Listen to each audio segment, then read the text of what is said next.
Vincent Hervouette, avec vous l'édito international sur Europe 1. Bonjour Vincent.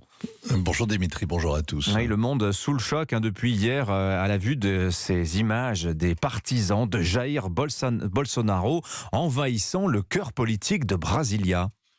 Ça rappelle la prise d'assaut du Capitole, en effet, après l'élection de Joe Biden. Et 2 ans après, l'illusion d'optique est d'autant plus forte que c'est la même foule bigarrée qui se drape dans le drapeau, comme à Washington, la même atmosphère de kermesse qui dégénère.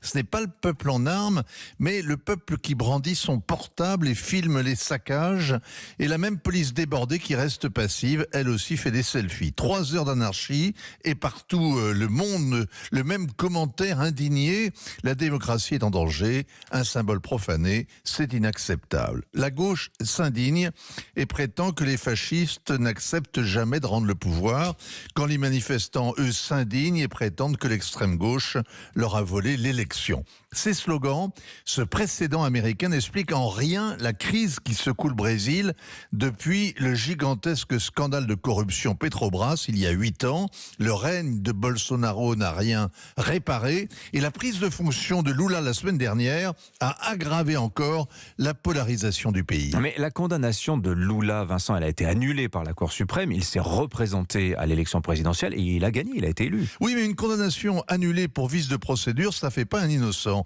1 an et demi de prison ne suffisent pas à une partie des Brésiliens qui ne supportent pas qu'il se présente en victime d'un complot judiciaire. Lula a été conspué au stade de Santos la semaine dernière quand il est allé s'incliner devant la dépouille de Pelé. Ce rejet explique que Jair Bolsonaro, malgré un bilan calamiteux, ait rassemblé plus de 49% des suffrages à la présidentielle, le score le plus serré de l'histoire du Brésil, que ses partisans aient raflé la plupart des postes de gouverneurs et que la droite conservatrice ait la majorité au Congrès. Bolsonaro n'a jamais reconnu sa défaite. Il avait par avance contesté le vote électronique. Il a attendu 2 jours pour concéder qu'il respectait la Constitution.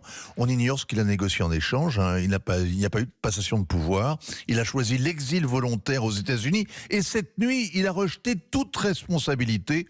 Il est très prudent. Mais la question, Vincent, c'est pourquoi ça se passe maintenant? Il n'y a pas eu de soulèvement au lendemain du scrutin, juste des routes coupées par des chauffeurs. Oui, mais ça fait 70 jours que s'enchaînent les manifestations, notamment devant les casernes, réclamant une intervention militaire. C'est la grande différence avec l'assaut du Capitole. Une fois qu'ils ont forcé la porte, les Trumpistes ne savaient pas quoi y faire. Les révoltés du Brésil, eux, veulent que l'armée suspende la présidence de Lula et qu'il soit jugé. Ça n'a aucune chance d'arriver. L'armée brésilienne ne veut ni assumer le pouvoir, ni jouer les arbitres. Mais en revanche, les bolsonaristes vont essuyer un retour de flamme. Depuis sa victoire, Lula tient un langage de combat. Il accuse Bolsonaro d'avoir tenu des discours antidémocratiques. Cette nuit, il dénonçait les vandales fascistes et jurait de faire payer ceux qui ont financé les manifestations, notamment les bus. Le gouverneur de Brasilia a été viré et les forces de sécurité placées sous la responsabilité unique d'un représentant fédéral. L'occasion est trop belle de faire un exemple, de montrer qu'il est le président du Brésil, dont la devise est, comme on a pu encore le voir hier, ordre et progrès. Signature Vincent Hervouette. Merci beaucoup Vincent.